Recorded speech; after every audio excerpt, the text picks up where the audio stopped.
La balado-diffusion de cette semaine est une présentation de JN Auto, vente et financement. Voiture presque neuve, plus de 35 véhicules électriques à partir de 50 $ par semaine. On pourra bientôt charger sa voiture en roulant. Est-ce de la science-fiction? Audi et Volvo profitent du salon d'auto de Shanghai pour annoncer de nouveaux modèles de véhicules électriques. La Chrysler Pacifica commence à être livrée aux États-Unis. Des bornes de recharge rapide poussent au Québec et surprise des nouvelles à Montréal. On parle de véhicules électriques au réseau des sports. Les conducteurs de la Chevrolet Bolt font beaucoup de kilomètres. Notre commanditaire JN Auto s'allie avec le garage Arleco pour rendre disponibles des véhicules électriques usagés en vente et à location à partir de Montréal. On vous parle de la conférence de presse des événements Branchez-vous. Tout ça et bien plus encore dans ce 8e épisode de la balado-diffusion Silence, on roule.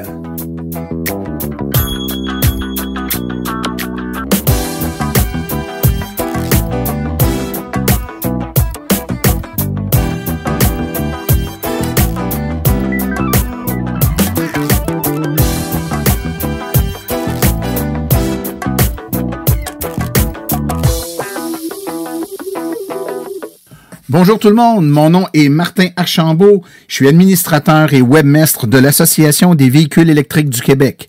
C'est avec passion et plaisir que j'anime cette balado-diffusion dédiée 100% au monde des véhicules électriques.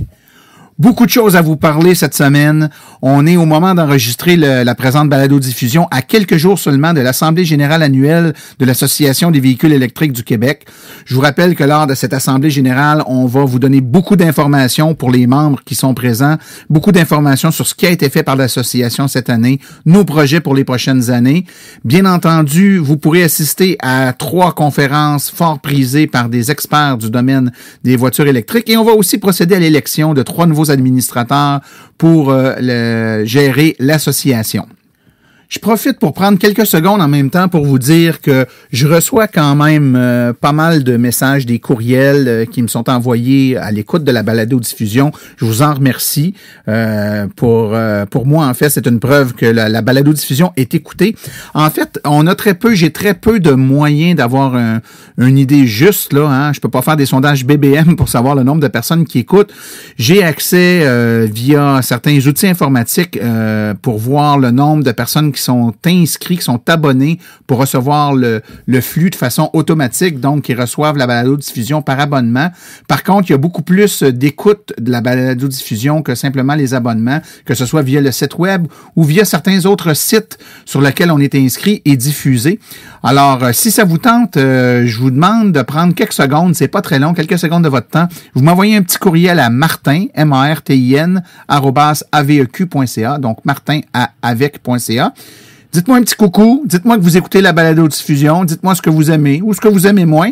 Et puis, moi, ça va me donner un petit feedback, là, puis c'est pas mal le fun. J'en profite aussi pour vous dire, si vous avez des sujets que vous aimeriez qu'on aborde, donc des sujets qu'on n'a pas parlé, que vous aimeriez entendre parler, des personnes que vous aimeriez qu'on interviewe, qu'on ait en entrevue à la balado-diffusion, ne vous gênez pas. Donc, nous, on fait ça pour vous. Donc, c'est important d'avoir une idée de ce qui vous intéresse, de ce que vous aimeriez entendre. Donc, toujours à la même adresse, martin@aveq.ca et dites-moi ce que vous aimeriez entendre, de quoi vous aimeriez entendre parler sur le podcast. Alors voilà, il y a beaucoup de nouvelles dans le monde de l'électromobilité, alors je ne prendrai pas trop de temps. On va aller tout de suite écouter les nouvelles des dernières semaines.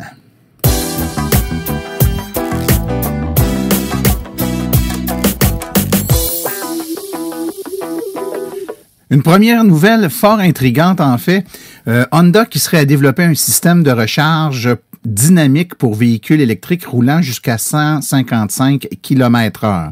Eh bien oui, vous avez bien compris, ce serait un système installé vraisemblablement dans la chaussée des routes qui permettrait de recharger le véhicule pendant que ce dernier est en mouvement, est en déplacement. Donc, c'est à l'occasion du SAE World Congress Experience qui a eu lieu en avril dernier que l'équipe de recherche et développement de Honda a présenté un document qui s'appelle, si on le traduit, là, Étude de système de charge dynamique en haute puissance.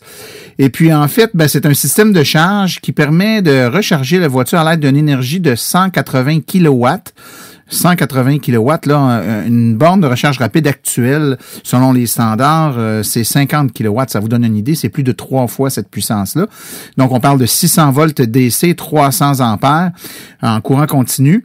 Et ça permettrait de recharger les véhicules qui roulent jusqu'à 96 000 à l'heure ou 155 km/h. Donc, il y a des tests qui sont en cours actuellement et les résultats sont publiés dans l'étude en question. Donc, c'est très prometteur pour le futur de recharge des véhicules, ce qui permettrait de recharger non seulement les véhicules lorsqu'il est à l'arrêt, mais également lors de ses déplacements. C'est au tout dernier salon de l'auto de Shanghai que Audi a présenté son nouveau modèle concept. Donc, on parle de la Audi e-tron Sportback qui viendrait avec une propulsion électrique de 320 kW. On sait qu'Audi, généralement, a des voitures hybrides branchables avec une faible autonomie. Cette fois-ci, on parle d'une voiture qui aurait une autonomie de 500 km. Il s'agit donc d'un jalon important que marque Audi en voulant affirmer, nous le croyons en tout cas, haut et fort, qu'elle prend définitivement le tournant vers les voitures électriques, elle aussi. Il n'y a pas qu'au Québec, qu'aux États-Unis et peut-être, qui sait prochainement en Ontario, que le nombre de bornes de recharge augmente de façon assez importante. On a appris tout dernièrement que l'Allemagne a augmenté le nombre de bornes de recharge pour les véhicules électriques de 27% en 2016. Les premiers utilisateurs de véhicules électriques sont de plus en plus nombreux et satisfaits, ce qui a pour effet d'inciter les entreprises à proposer encore plus de véhicules électriques et à fournir des stations de recharge en plus grand nombre. Voyant l'arrivée de tous les modèles avec une plus grande autonomie et des styles de plus en plus variés, les consommateurs allemands considèrent que la place est au changement, que ça prend des véhicules électriques et évidemment que ça prend de l'infrastructure de recharge pour le supporter. À l'instar d'Audi, dont on vient de parler précédemment, il y a également la compagnie Volvo qui a profité du salon de l'auto de Shanghai pour annoncer le lancement prochainement d'une voiture électrique qui serait fabriquée en Chine. Eh bien oui, ce véhicule électrique serait construite sur la plateforme CMA, là, architecture modulaire compacte, ce qui laisse présager tout de suite que cette voiture-là sera une voiture relativement compacte, donc pas très grande. Et ça va être un véhicule qui devrait être hybride rechargeable pour la première édition et espérons-le en version totalement électrique prochainement. Ça se passe aux États-Unis, mais on sait quand ça se passe là-bas, c'est ici pas tellement longtemps après. On apprend que Chrysler a commencé à livrer, après 2 mois d'attente, les premières éditions de sa Pacifica hybride. Donc, après plusieurs mois d'attente, évidemment, cette hybride branchable va être livrée chez les concessionnaires, a été livrée en fait cette semaine aux États-Unis, comme promis, par la porte-parole de la compagnie Fiat, Angela Blanchi. La priorité va évidemment être donnée aux 700 personnes qui étaient déjà sur une liste d'attente pour recevoir le véhicule, mais fort à parier que d'autres exemplaires de ce véhicule fort attendu seront livrés prochainement aux États-Unis et espérons-le très bientôt ici au Canada, particulièrement au Québec. Il y a des bonnes nouvelles aussi qui nous arrivent et pour les propriétaires de voitures électriques, souvent bonne nouvelle, ça rime avec installation de nouvelles bornes de recharge rapide qui seront disponibles bientôt pour eux. Alors, il y a eu tout dernièrement la mise en service d'une borne de recharge rapide à Pointe-aux-Lièvres, dans la région de Québec. Donc, elle est située là au 77 rue de la Pointe-aux-Lièvres. C'est une borne de recharge rapide du circuit électrique qui s'est ajoutée, donc une borne de plus pour la grande région de Québec. Et au moment d'enregistrer ce podcast, on vient tout juste d'apprendre la confirmation du lancement vendredi. Donc, au moment où vous écouterez le podcast, ça sera probablement fait. Mais vendredi, le 28 avril, on va inaugurer 2 bornes de recharge rapide chez Montréal Autoprix, division hybride et électrique, là, sur le boulevard métropolitain. On vous a souvent parlé des événements entourant les voitures électriques qu'organise Montréal Autoprix Division électrique, eh bien, ils nous surprennent avec l'installation de 2 bornes de recharge rapide qui seront accessibles 24 heures sur 24, 7 jours sur 7 sur le site là, donc de Montréal Autoprix. Donc, il y aura probablement une section là, de leur terrain ou d'accès à leur commerce qui sera accessible là, en tout temps pour permettre aux électromobilistes d'aller se recharger. Excellente initiative de Montréal Autoprix. On les remercie et on espère que les électromobilistes pourront aller les encourager et faire le plein d'énergie à cet endroit. On vous l'a souvent dit, être membre hors de l'Association des véhicules électriques, ça apporte son lot d'avantages. Eh bien, en voici un autre.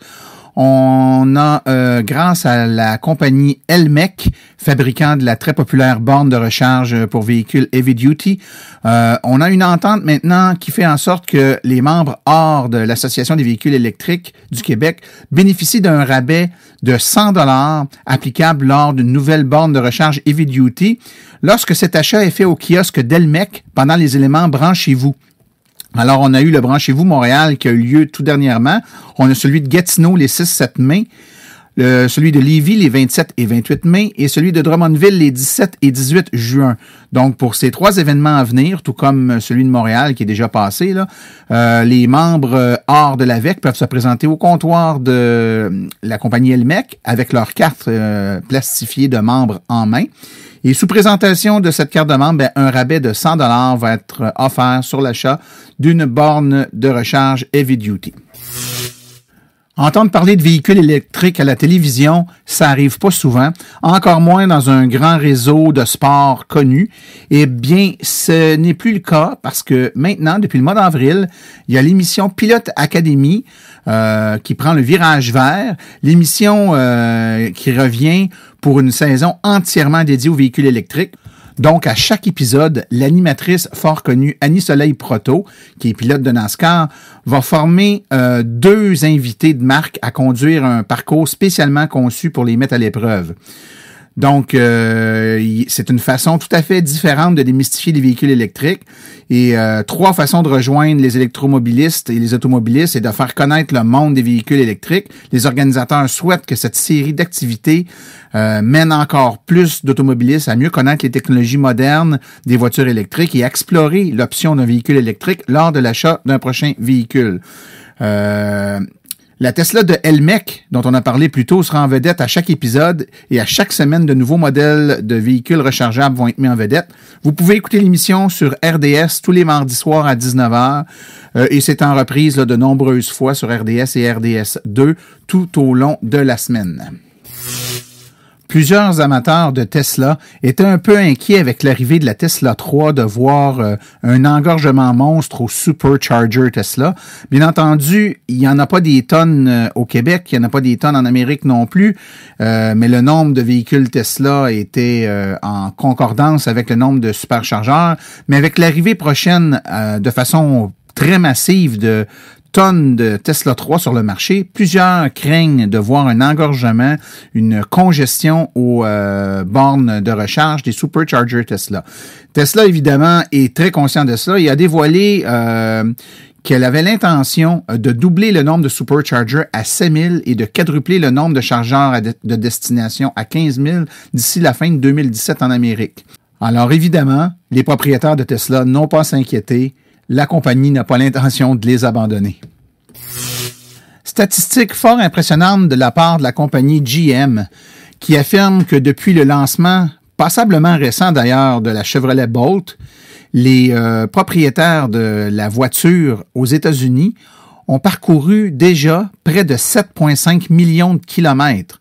La production et la livraison de la Chevrolet Bolt électrique a été très lente depuis le lancement en décembre, mais il semblerait que les propriétaires qui l'ont reçu, on parle de 3492 propriétaires aux États-Unis, ont parcouru près de 7,5 millions de kilomètres et chacun d'eux conduira environ 15% plus de distance là, par période de temps que les conducteurs de véhicules électriques moyens. La compagnie estime que plus de 175 000 de gallons de carburant ont déjà été sauvés. Impressionnant, n'est-ce pas? Et pour terminer, une nouvelle qui va en séduire plus d'un. Vous connaissez bien JN Auto, qui est notre partenaire et en plus le commanditaire du présent podcast. De façon à rejoindre plus de gens, et surtout les gens de la région de Montréal, ils se sont affiliés avec le très célèbre garage Arleco de Ville d'Anjou, de façon à pouvoir vous rendre disponible à partir de Montréal des véhicules usagés en location ou en achat. Donc, si vous cherchez un véhicule usagé pour répondre à vos besoins, vous pouvez aller chez Arleco au 8470 Boulevard Parkway Anjou et vous aurez accès à plein de véhicules. Voilà ce qui se passe quand deux entreprises familiales avec des valeurs semblables pour la promotion des véhicules verts s'unissent.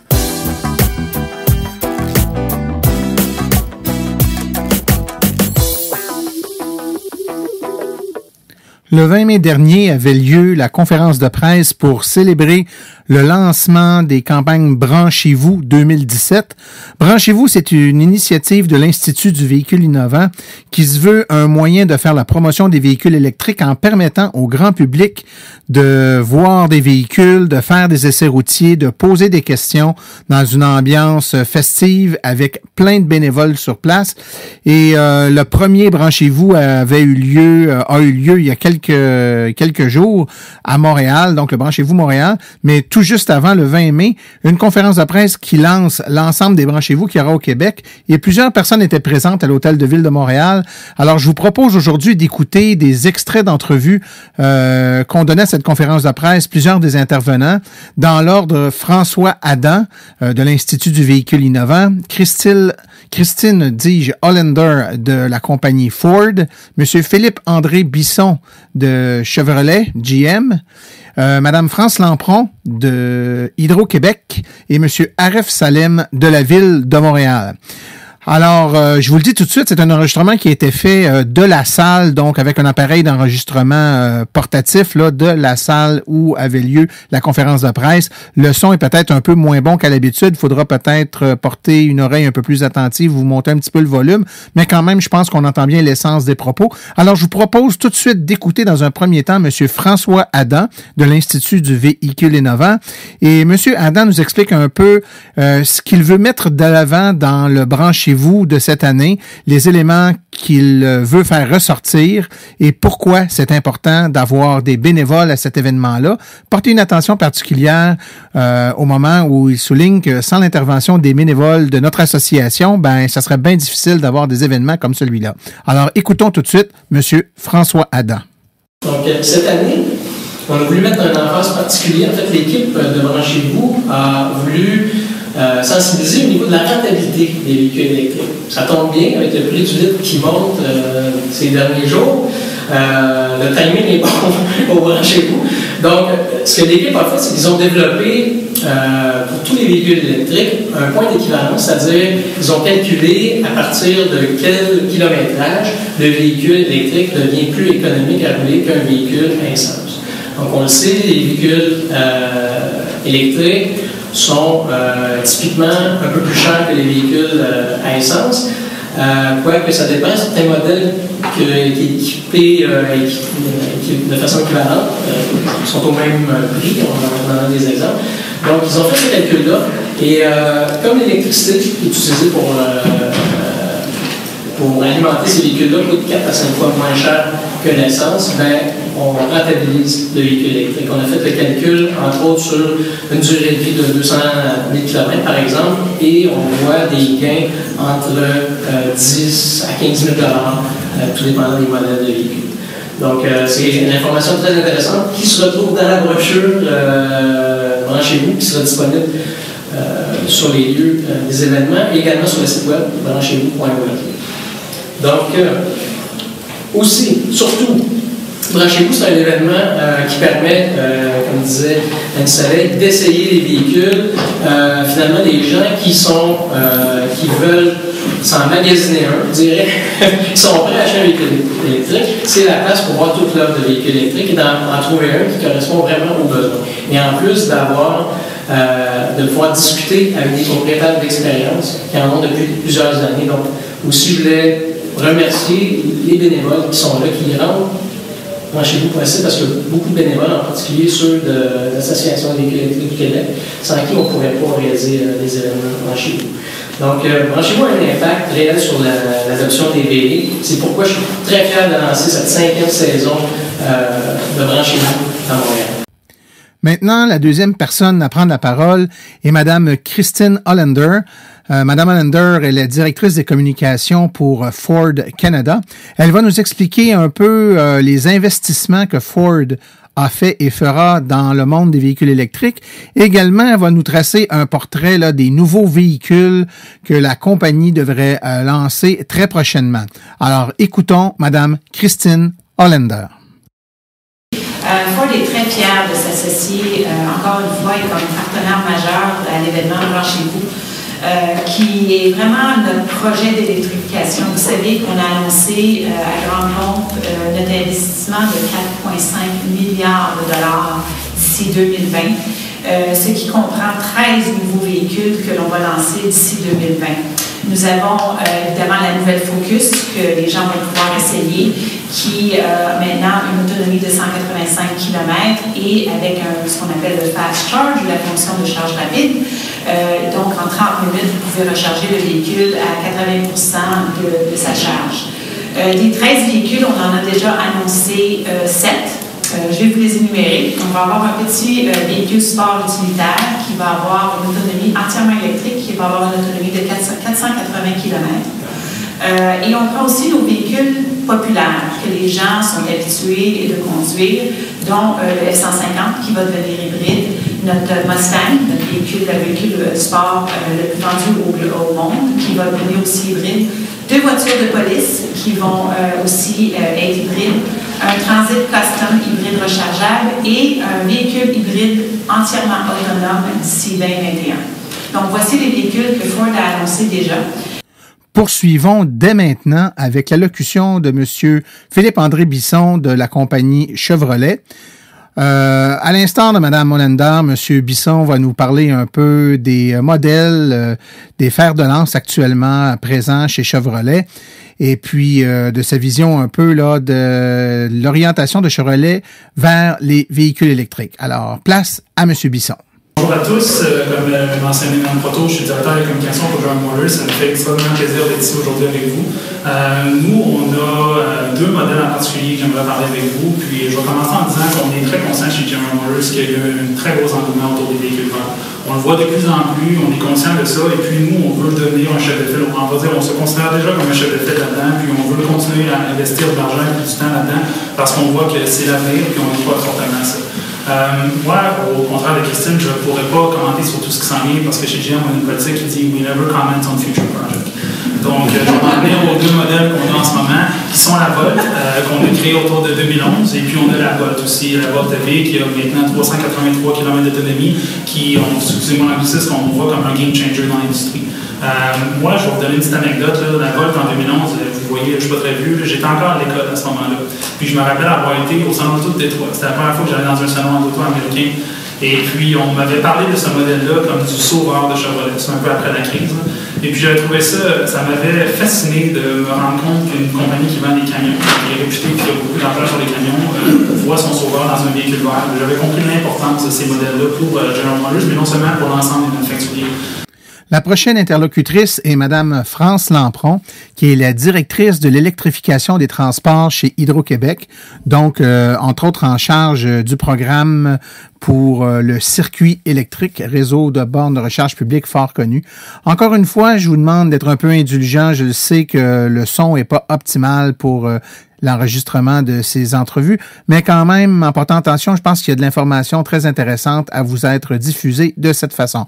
Alors, tout de suite, place à Mme France Lampron. Alors, bonjour tout le monde. Écoutez, depuis plusieurs années maintenant, au Québec travaille à promouvoir l'électrification des transports. On fait ça de plusieurs façons. Donc, que ce soit par la recherche qu'on fait à l'IREC sur les matériaux avancés de batterie, que ce soit avec le TIAC, TM4, où on fait la conception et la fabrication d'un moteur électrique, particulièrement pour les autobus. Que ce soit également par notre support à différentes initiatives, comme par exemple la mise sur place des taxis télé, comme le projet de stabilité, comme le REM. Donc, on est toujours au cœur, naturellement, des fournisseurs d'équipement. Donc, on essaie de soutenir toutes ces initiatives-là. Ce qu'on a fait également, comme l'a mentionné Mme Porto, On a 5 ans, il y a 5 ans, déployé le premier réseau de recharge public du Québec, qui est le circuit électrique. Donc, on poursuit ce développement-là plein de vapeur. On essaie même d'accélérer. On devrait déployer, notamment avec la Ville de Montréal cette année, plus de 300 bornes pour densifier le réseau de recharge public, pour répondre à cette part de la panne que les gens ont encore. Donc, à ce jour, le circuit électrique, c'est 828 bornes, dans 70 rapides. C'est aussi 185 villes qui sont l'hôte de ces bornes-là et 185 partenaires. C'est aussi près de 14 000 utilisateurs. Donc, on calcule qu'il y a environ 85% des électromobilistes, donc les propriétaires de véhicules électriques, qui sont membres du circuit électrique pour justement avoir l'assurance que peu importe où ils vont, partout au Québec, ils vont être capables de se recharger.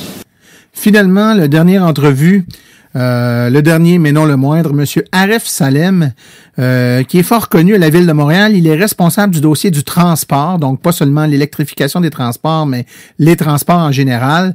M. Salem est fort connu de la politique montréalaise.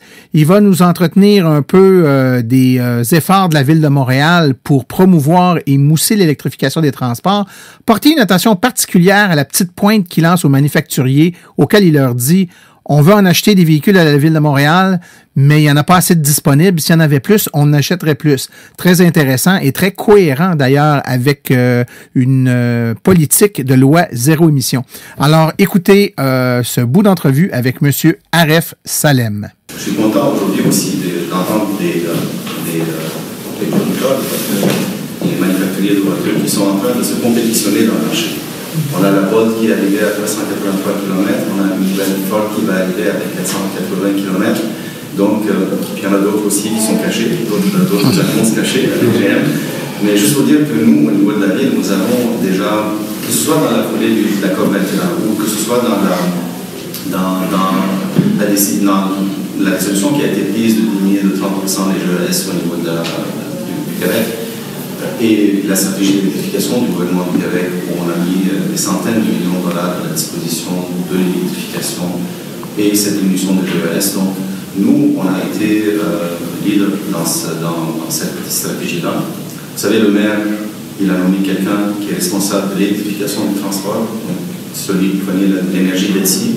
Il sait, et on a un témoin avec nous, M. Dufort, il sait déjà que l'électrification du transport à la Ville de Montréal est entre de bonnes mains. Nous sommes une des villes où, d'ici la fin 2017, on va avoir 400 bornes électriques qui vont être installées à la ville. Puis je pense qu'on est la seule ville en Amérique du Nord où il y aura un tel nombre de bornes électriques. Je pense, si j'entends 828, nous allons avoir presque la moitié d'ici la fin de l'année. Et d'ici 2020, nous espérons atteindre les 1000 bornes. Pas juste espérons, nous allons atteindre les 1000 bornes. Donc, oui, on veut une électrification de transport. On veut que les gens achètent des véhicules électriques et on veut leur passer un message comme quoi, si vous venez à Montréal, il n'y aura aucun problème, vous n'allez jamais manquer d'électricité, vous allez avoir ça d'une façon publique un peu partout. Hier, nous avons voté une entente 4 pour acheter 10 Bolt. L'année passée, on avait déjà une entente 4 pour l'achat de 42 livres. L'année prochaine, peut-être qu'on va arriver à Bolt. Juste pour dire, je vais passer un message. Quand on a frappé à la porte, parce qu'on a déjà un programme actuellement de changer tous nos véhicules de la ville vers des véhicules électriques. Et ils nous ont dit, vous ne pouvez pas acheter plus que 10 cette année parce que c'est notre capacité de production, donc on a acheté les 10. Si vous avez fourni plus, on aurait pu acheter plus. Un petit message pour l'année prochaine, parce qu'on est vraiment dans un processus sur les 5 prochaines années de changer tous nos véhicules à la ville vers l'électrique. Alors, j'espère que malgré le fait que le son était un peu médiocre, vous avez quand même pu apprécier cette conférence de presse pour les Branchez-vous. Alors, tout de suite, après la petite pause publicitaire, on poursuit avec la chronique de Maxime Séguin-Durand.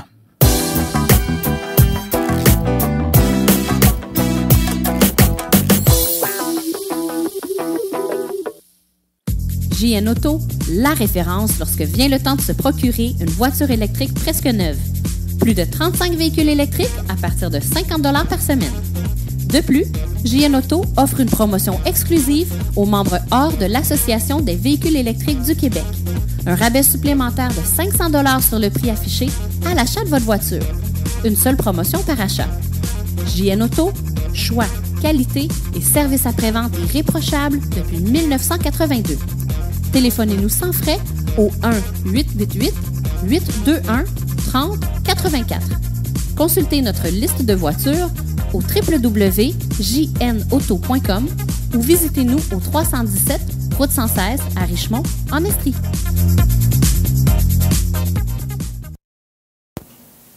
Bonjour à tous.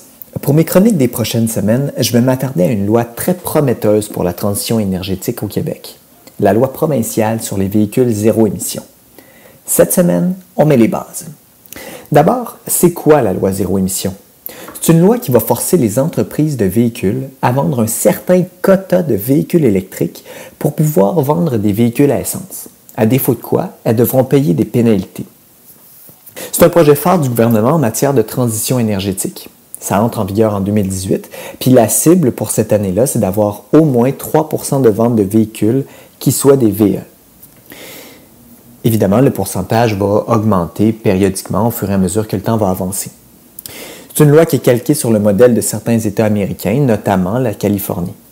À terme, ça signifie que toutes les entreprises vont devoir se mettre à commercialiser des voitures électriques et même s'arranger pour en vendre un certain pourcentage pour avoir le droit de vendre de leur autre type de véhicules, qui sont souvent beaucoup plus payants d'ailleurs. Notons au passage que les constructeurs qui vendent déjà des autos électriques se verront récompensés. Donc pour des concessionnaires comme Nissan, Kia, Chevrolet, ils vont pouvoir accumuler des crédits pour les ventes qu'ils ont fait depuis quelques années. C'est donc une tape dans le dos de la part du gouvernement. Ils ont été innovants, ils ont pris des risques dans le développement et la commercialisation de VE, et donc ils méritent un petit bonus. Donc évidemment, l'effet direct de cette loi, ça va être d'augmenter les ventes de véhicules électriques. Ça va aussi augmenter l'offre de véhicules électriques et conséquemment, ça va baisser leurs coûts. Si les concessionnaires doivent vendre un certain nombre de véhicules électriques pour pouvoir passer à la vente de véhicules à essence, alors ils n'auront pas le choix d'être agressifs dans leur souhait de vendre des VE. Ça va se traduire par une plus grande compétition, donc probablement plus de prix agressifs, puis également plus de publicité. Tout ça, c'est bien beau, mais est-ce qu'il y a du négatif associé à cette loi? Peut-être. Peut-être qu'il y a des choses qui ne sont pas parfaites. Mais c'est certainement pas aussi négatif que ce que nous ont dépeint les ténors de l'industrie automobile. Lors de la commission parlementaire entourant l'adoption du projet de loi, certains acteurs de l'industrie automobile se sont plaints que la loi allait à l'encontre du libre marché, qu'elle ne devait pas être adoptée, ou en tout cas que son adoption devait être retardée. La loi créerait une distorsion dans la loi de l'offre et de la demande qui serait, selon ces derniers, inefficace et même mauvaise pour les consommateurs. C'est bien beau tout ça, mais c'est un petit peu problématique comme argument. Ou du moins, c'est un petit peu incomplet. C'est vrai que le libre marché, ça a des vertus. Ça permet généralement une allocation optimale des ressources, ou en tout cas efficace des ressources. Mais la théorie économique, ça prévoit également qu'il y a certaines situations où le libre marché peut poser problème. Et l'un de ces problèmes, c'est ce qu'on appelle les externalités. Actuellement, le marché des voitures à essence est victime d'un de ces problèmes. Une externalité, c'est quelque chose qui n'est pas intégré dans le prix du bien lorsqu'il est vendu, et donc qui est payé par quelqu'un d'autre que le consommateur. Donc, une externalité, c'est quelque chose qui n'est pas comptabilisé dans la loi de l'offre et de la demande et qui nécessite généralement une intervention d'un tiers. Généralement, ça va être le gouvernement, pour que cette chose-là, qui peut être soit négative, soit positive, soit incluse dans le prix payé par le consommateur. Donc, une externalité, c'est un phénomène qui court-circuite la loi de l'offre et de la demande et qui légitime tout à fait l'intervention du gouvernement. Après tout, c'est assez instinctif de penser qu'une personne qui s'achète un bien doit en payer le prix. Donc, je reviens aux voitures à essence. Dans leur cas, la principale externalité, c'est le coût environnemental, le coût de la destruction de l'environnement, de la pollution de l'air. Tous les facteurs négatifs, tous les problèmes environnementaux qui sont liés à l'utilisation de la voiture. Donc, quand les gens achètent et conduisent une voiture à essence, ils ne paient pas le prix réel de ce que ça coûte. Ils ne paient pas le prix de la pollution. Mais ce coût-là, il existe. Il ne disparaît pas. C'est pas parce que le consommateur ne le paie pas lorsqu'il achète et conduit sa voiture qu'il n'y a pas quelqu'un d'autre à quelque part qui le paye. Dans le cas de la pollution, le coût est payé par tous ceux qui la subissent, soit l'ensemble des citoyens. C'est tous les problèmes de soins de santé qui sont liés à la pollution. Donc, ça peut être des problèmes d'asthme, des problèmes de respiration. De plus en plus, on remarque, on voit dans les études que la pollution engendre plusieurs problèmes pour le corps humain. Et tous ces coûts-là, plutôt que d'être refilés aux consommateurs, ils sont refilés non seulement aux gens qui les subissent, mais également au gouvernement qui doit payer pour les soins de santé de la population. Donc, quand l'industrie automobile nous dit que la loi zéro émission va à l'encontre du libre marché, parce que le gouvernement impose la vente d'un certain nombre de VE, ils font abstraction du fait qu'actuellement, le prix des véhicules à essence est trop bas par rapport à ce qu'il devrait coûter. Pourquoi il est trop bas? Parce qu'il ne tient pas compte de l'externalité négative qui est la pollution liée à la voiture. Puis quand il y a une externalité négative, on vient de voir que la loi de l'offre et de la demande est biaisée et que l'intervention du gouvernement est légitime et même nécessaire. Parce que l'alternative, c'est de faire payer quelqu'un d'autre pour une partie du bien qu'on achète. Ça n'a pas de sens. Par l'imposition de quotas de vente de véhicules électriques, la loi zéro émission vise donc indirectement à intégrer le coût de l'externalité qu'est la pollution dans le prix des véhicules à essence. Dans 2 semaines, on va se pencher sur ce qu'est un quota et pourquoi est-ce que c'est une bonne idée d'adopter ce mécanisme plutôt que de, par exemple, hausser les subventions gouvernementales pour l'achat des véhicules électriques.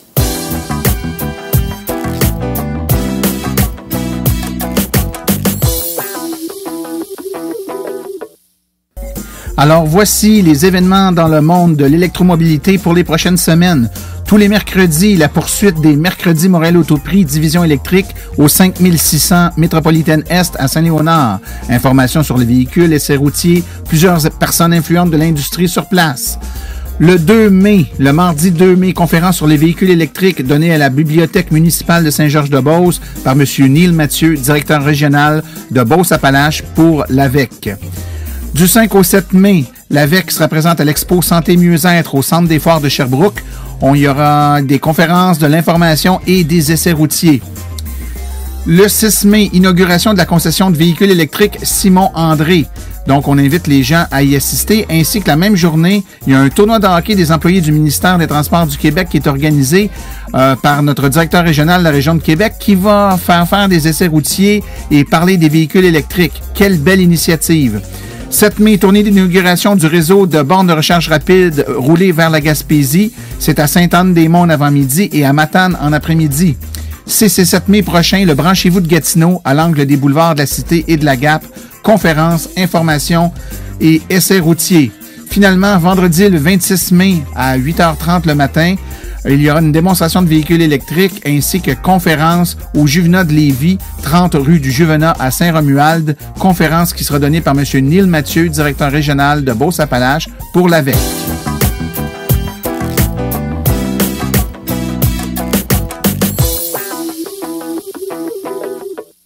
Ceci conclut la présente balado-diffusion.